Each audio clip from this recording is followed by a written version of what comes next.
warahmatullahi wabarakatuh. Perkenalkan, nama saya Sri Wahyuni dari kelas 12 reguler.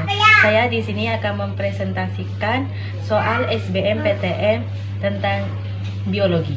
Soal SBMPTN biologi. 1. Struktur DNA pada organisme entamoeba. SP yang tepat adalah A.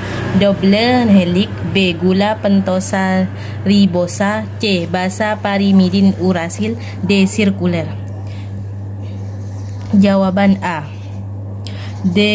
Deoxyribonucleic acid DNA berperan dalam membawa informasi genetik.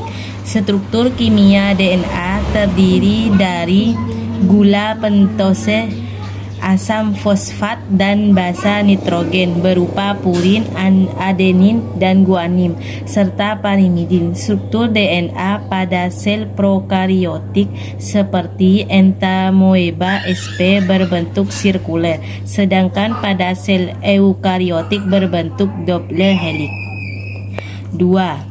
Difusi oksigen dapat terjadi pada alveolus karena adanya perbedaan tekanan parsial antara udara dan darah di dalam alveolus.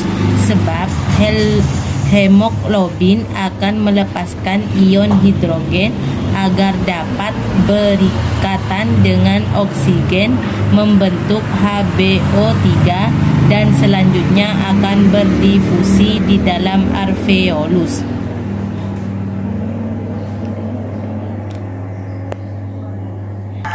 Pertukaran oksigen dengan karbon dioksida di dalam alveolus terjadi secara difusi. Difusi oksigen dapat terjadi pada alveolus karena adanya perbedaan tekanan parsial antara udara dan darah di dalam alveolus. Tekanan parsial membuat konsentrasi oksigen dan karbon dioksida pada darah dan udara berbeda, sehingga oksigen dari udara akan berdifusi menuju alveolus. Hemoglobin akan melepaskan ion hidrogen agar dapat berikatan dengan oksigen membentuk HBO2 dan selanjutnya akan berdifusi di dalam alveolus. 3. Seorang pasien memeriksakan dirinya ke dokter dengan gejala sakit kepala dan pusing. Setelah diperiksa, ternyata kadar eritrosit di dalam darahnya sebesar 5,9 juta sel. Hal tersebut menyebabkan darah mengental sehingga memperlambat aliran darah. Dokter mengatakan jika hal tersebut tidak segera ditangani, maka akan menyebabkan pengumpalan darah sehingga terjadi kematian jaringan. Berdasarkan deskripsi tersebut, penyakit yang diderita pasien adalah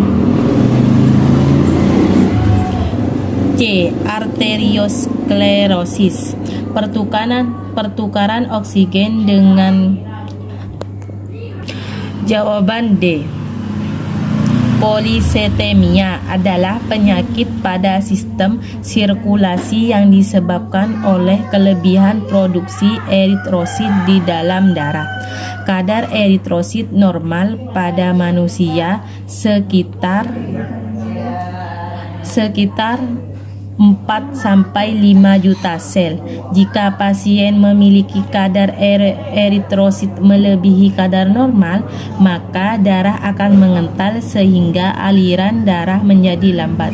Jika dibiarkan, akan terbentuk gumpalan di dalam pembuluh darah yang akan mengakibatkan kematian jaringan.